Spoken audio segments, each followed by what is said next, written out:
अयान के पांव जमीन में धंस गए। वो चीखा, रोने लगा, दीवार से सर टकराया, मगर अब कुछ बाकी ना था।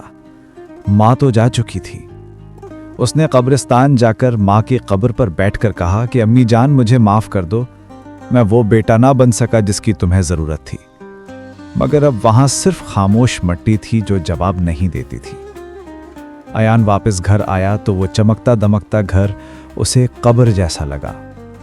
आमना कब्रे में बैठी थी, मगर अयान की निगाहों में अब उसके लिए कुछ न रहा। उसने आमना से सिर्फ एक जुमला कहा कि जिस औरत ने मुझे तुम तक पहुंचाया, आज वो नहीं रही और इसमें तुम्हारा किरदार भी है। आमना शर्मिंदा हुई, मगर अब तो देर हो चुकी थी। अयान ने माँ का वो पुराना दर्जी मशीन निकाला, उसका दुपट्टा, उसकी सिलाई की कैंची, और रोते रोते सो गया। अयान ने अपनी नौकरी छोड़ दी और अपनी जिंदगी माँ के नाम वक्फ कर दी। उसने एक यतीम खाना खोला जिसका नाम रखा ज़ैनब का साया। वो वहाँ उन बच्चों को रखता जिनकी माएँ नहीं रहीं, और उन माँ जैसी खवातीन को भी जो बुढ़ापे में तन्हा थीं। अयान रोज़ उन बच्चों को खाना खिलाता, उनके कपड़े धोता और उनके माथे पर हाथ रखकर कहता कि अम्मा, आज मैं तुम्हारी कमी इन बच्चों में पूरी करने आया हूँ।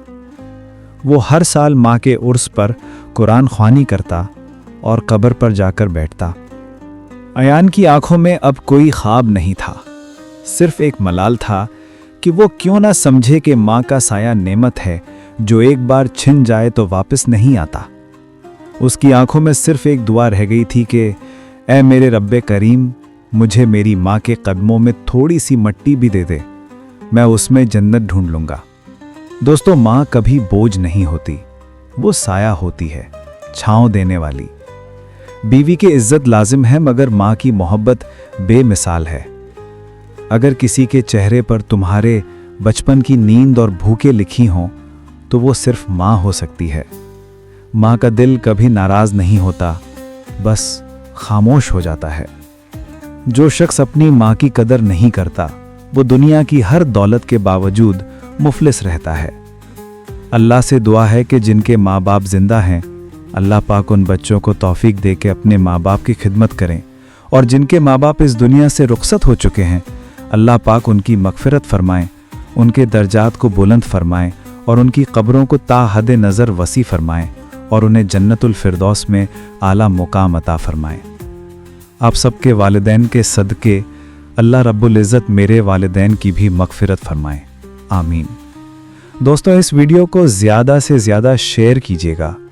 क्या पता कि आपके एक शेयर की वजह से किसी के दिल में माँ के लिए और बाप के लिए मोहब्बत जाग जाए, वो उनकी खिदमत करें तो इसका अजर व सवाब आपको ज़रूर मिलेगा। आने वाली वीडियो तक अपने मेज़बान अहमद साहब को इजाज़त दीजिए। फ़ी अमानिल्लाह।